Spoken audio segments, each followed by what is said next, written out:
Shalom Bapak Ibu saudara kasih dalam Tuhan. Haleluya, kita bersyukur Tuhan memelihara kita sampai hari ini, hari Sabtu 20 Desember 2025. Saya percaya saudara sudah spend time dengan keluarga, dengan teman-teman untuk menikmati hari libur saudara dalam weekend pekerjaan kita hari ini. Dan kita masih terus belajar mengenai alasan mengapa Yesus harus lahir. Yesuslah adalah alasan utama kenapa kita merayakan Natal di setiap tahunnya. Dan biarlah kita terus makin ditambah pengertiannya mengenai Kristus yang sudah menjadi manusia. Dia lahir dan mengorbankan dirinya bagi kita sebagai tebusan atas dosa-dosa kita. Hari ini kita akan belajar mengenai Natal, tanda lahirnya Sang Raja. Saudara, Natal adalah bukan sekedar perayaan tanpa makna, saudara. Yesus lahir akan memerintah sebagai raja, dan pemerintahan Yesus sebagai raja durasinya itu selama-lamanya. Wow, luar biasa. Karena itu saudara dan saya harus mengerti, yang saudara rayakan itu bukan lagi bayi yang mungil, yang lahir sederhana di kandang binatang, tapi ia adalah raja yang akan memerintah sampai kepada kekekalan. Kita akan membaca ayat hafalan kita dari Yeremia 23 ayat 5. Ini adalah salah satu pasal dalam kitab Yeremia yang mengandung nubuatan mengenai janji bahwa dari tunas Daud, dari keturunan Daud akan lahir raja yang adil. Di dalam ayat 5 di sana dikatakan, sesungguhnya waktunya akan datang. Demikianlah firman Tuhan, bahwa aku akan menumbuhkan tunas adil bagi Daud. Ia akan memerintah sebagai raja yang bijaksana dan akan melakukan keadilan dan kebenaran di negeri. Sekali lagi, ini menggambarkan karakter Kristus sebagai raja yang akan memerintah dengan keadilan dan kebenaran. Kita sudah belajar kemarin bagaimana ini adalah karakter pemerintahan Kristus. Karena Kristus memerintah, maka ia adalah raja.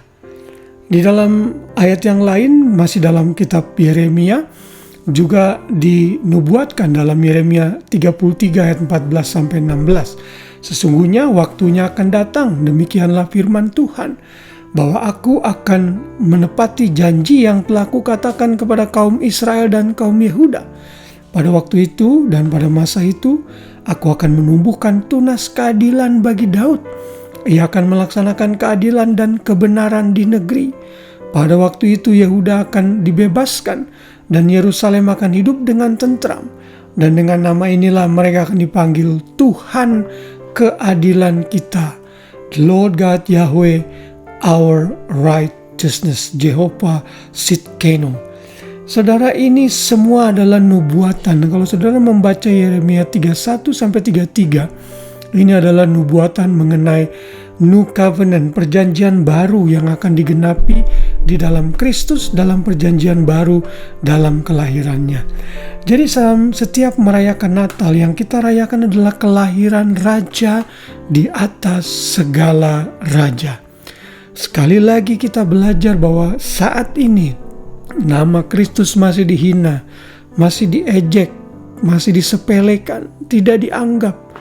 Tetapi suatu hari kelak, ia akan datang sebagai raja yang berkuasa, raja yang tidak bisa disepelekan lagi.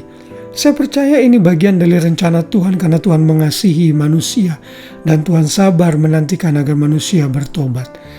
Nanti kalau saudara membaca di dalam kitab perjanjian baru, nubuatan ini akan digenapi.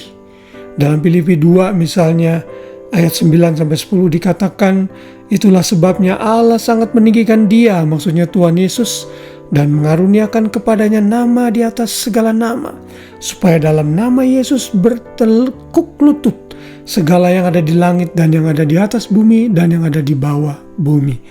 Lalu kalau saudara membaca di akhir kitab Wahyu, khususnya pasal 19, setelah masa tribulasi selesai, Yesus datang untuk mengalahkan antikris dan para pemberontak-pemberontak serta pengikut-pengikutnya yang menyangkal ia sebagai Tuhan.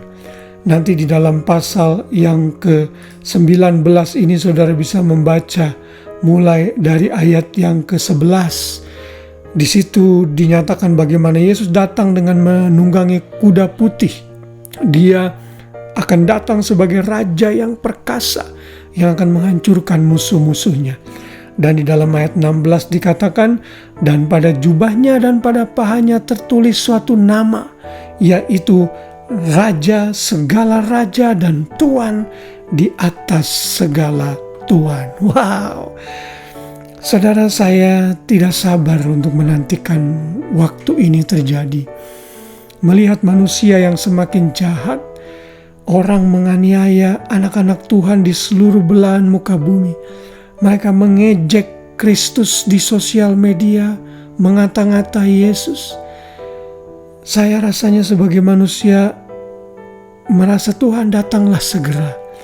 Tapi sekali lagi, Tuhan itu Tuhan yang penuh kasih dan setia. Ia panjang sabar menantikan agar manusia bertobat.